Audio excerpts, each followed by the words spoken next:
Manitoba's government has sold more public housing than it's created in the last 7 years. An elderly man murdered his wife in an assisted living facility that has been plagued with issues since it opened in 2021. The Canadian government is coming for your favorite podcasts. Okay, not really. And a dengue outbreak in Bangladesh has killed more than 1,000 people. Good morning. It's Tuesday, October 3rd. It's Election Day in Manitoba, and here are your headlines.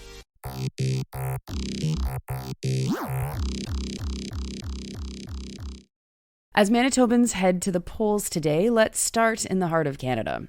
In the past 7 years, the province of Manitoba has sold more social housing units than it has created. The report from CBC's Lauren Donnelly and Joanne Levasseur has showed that where the province funded 287 new social housing rental units, it sold 374 social housing units for an overall loss of 87 units. The loss of units happened in 2018 when the province sold the building located at 185 Smith Street in Winnipeg to a private operator.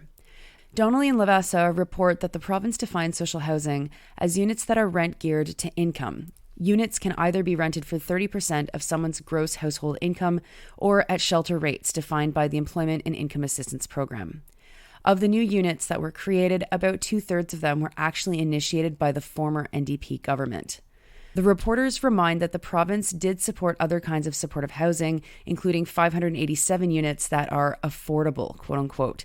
To be considered affordable, they need to be below market rent, though they are barely affordable, at least by my Quebec City eyes. Affordable ranges from $702 per month for a studio apartment to $1,324 per month for a 3-bedroom apartment. The Progressive Conservative government cut the amount of money available for public housing repairs.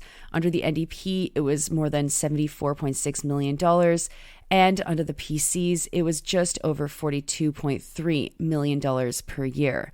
Of course, funding public housing means funding its repairs so that it's in a good state and people like living there.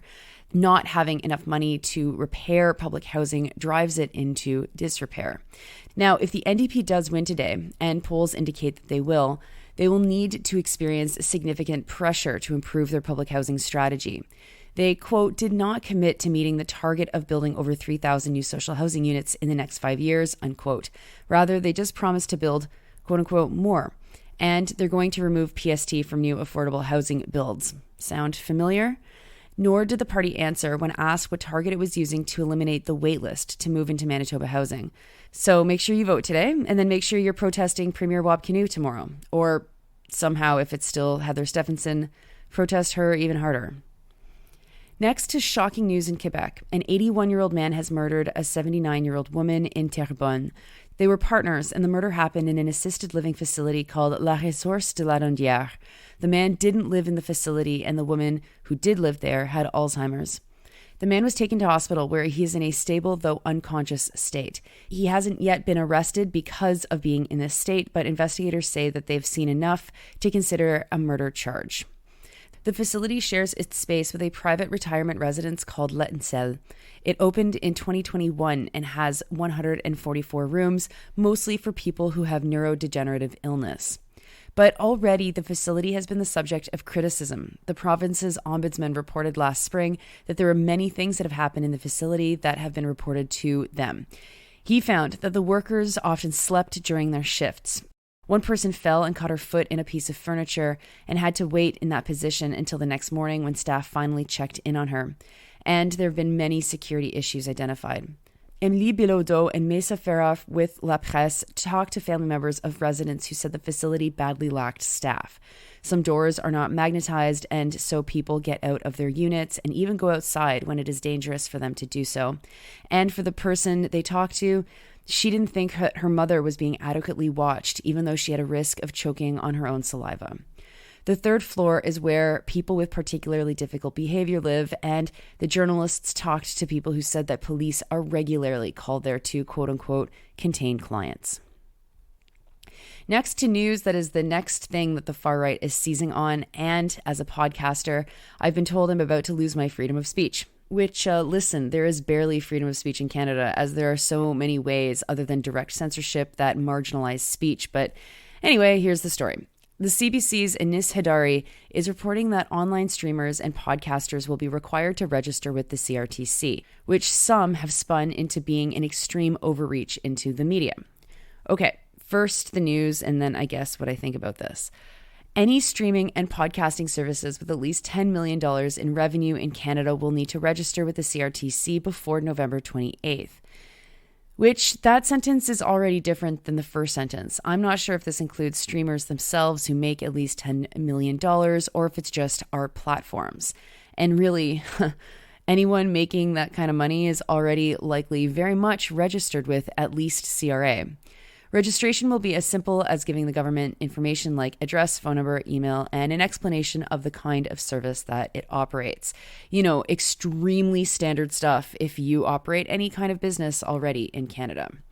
Hidari spoke with Professor Michael Geist and celebrity podcaster Jesse Brown, who both said that they were concerned not so much about the requirement to register, but instead what its signals might be coming. Brown's comments make it sound like he isn't happy that these decisions are happening without hearing from the operators. The only example in the story is potentially Spotify, and as they say, it's tossed out as a possibility. Spotify testified at the CRTC saying that they want podcasts exempted from the new legislation because of the strain that we are all currently facing in the industry. And yes, folks, even Sandy and Nora has experienced this strain with a 40% drop in listens or so over the past 2 years. People's listening habits have changed. But I have to also say that it is extremely funny for Spotify to have any opinion on this at all. The company should actually shut the hell up because they make money off of you streaming this podcast, and I have never seen a dime from Spotify. Actually, I'll go smaller. I've never seen a penny from Spotify. So the company, as the example that probably makes $10 million in Canada, but we don't know, they can register and they can actually start paying a lot more money to its creators. Like, honestly, my God.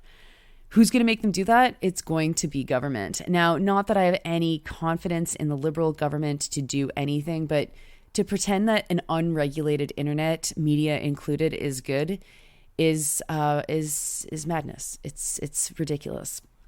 I'm not sure if the platform that we at Sandy and Nora use, Acast, might net $10 million of sales in Canada, as they're also the platform that Canadaland, CBC Podcasts, True Crime, and other podcasts that are big names in Canada are posted on.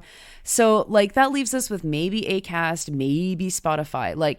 Sure, of course they should register. They're massive corporations and have their fingers in Canadian content. But this is surprising to Brown, who Hidari quotes as saying that originally they thought that only streaming platforms would be included in Bill C-11, which is trying to regulate the online streaming space. And so Brown is surprised to hear that podcasts might be included. But hey, later in the article, Brown says that Canadaland doesn't make $10 million. The article then pivots back to Michael Geist, who says that while this isn't an attack on free speech, regulating companies might be, quote, an incursion into expression, unquote, which, I don't know, man. I don't know. The incursion on expression is Spotify stealing our content, frankly. And the CRTC is the public regulator that literally regulates our public airwaves. The internet is a new thing, though it is akin to the airwaves. And so, I don't know. I feel like the internet could use a little more democracy and a little less of the corporate giants. But what do I know? I'm just literally one of the people impacted by this. And finally, to Bangladesh. A massive outbreak of dengue has infected more than 200,000 people and killed at least 1,017. 2023 is now the deadliest year since the first recorded epidemic of dengue in the year 2000, reports Al Jazeera. Most of the dead are adults. This number is nearly 4 times more deaths than in all of last year. Dengue is spread by mosquitoes and can move from person to person easily in densely populated areas. The WHO has warned that mosquito-borne viruses are spreading faster because of climate change. Normally, monsoon season is when hospitals would see a rise in dengue. That is June to September. But now patients are coming in more often during the winter months, including people with repeat infections. People with repeat infections have a higher chance of complications. Dengue used to be isolated to the city of Dhaka, but in 2019, doctors say it transferred to rural areas too. Those are your headlines for Tuesday, October 3rd. As I say, get out and vote today if you are in Manitoba. Even if you're going to spoil your ballot, it's worth it. Go and do it. Today is Sandy and Nora Day, so expect a new episode of the podcast to drop in a couple of hours, and I hope you have a wonderful rest of your day.